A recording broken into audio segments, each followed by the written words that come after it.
Speaks this hour. He promises his budget will only raise taxes on the wealthiest Americans. That plan, though, boosting loan guarantees, helping community banks get extra capital to lend, and does away with the capital gains tax for startup business investments, among other things. Not mentioned at the big event yesterday, though. The tax hikes in the proposed budget that will hit small businesses in a rather big way. And remember, small business owners create the majority of jobs in this country.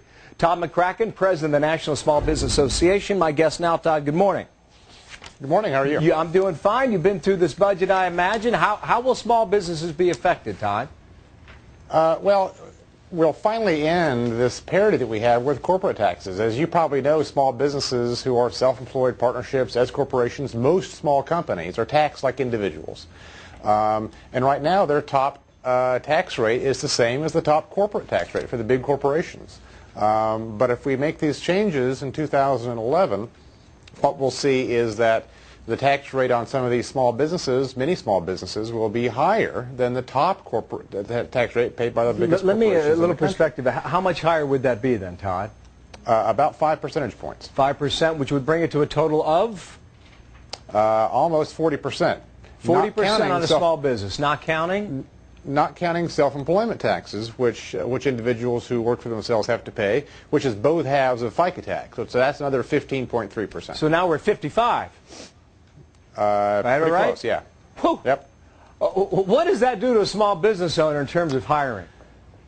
Well, it puts a real cramp on them. And the important point here is that, as a lot of folks point out, this is not all small businesses. Only those companies that are a little bit more successful would pay those higher rates. But the reality is when you really dig down into the employment numbers and you see which small businesses are really rapidly hiring and increasing employment historically, and we expect this when we come out of this recession as well, that's who they are. They're these fast-growing companies that are making. It's the backbone of the national economy. Can you fight this? So, I think so. We've got a little bit of time. The bulk of these tax increases wouldn't be effective until 2011. And I think that I think there's still some room here to point out that this is going to really hurt the economy if we do this to small businesses. Well, what the White House was trying to emphasize yesterday in its plan was to ease the credit crisis for even small businesses. Now, is there evidence that you see that that's happening?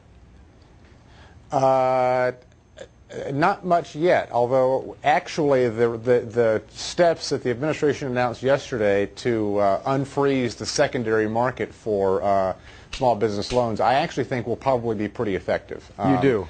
And so I think we will see some increased credit flows to small businesses. Put two and two together, which would be helpful. If the credit crisis is starting to ease for small business owners, but the taxes are going to go up, what's the effect there, Todd?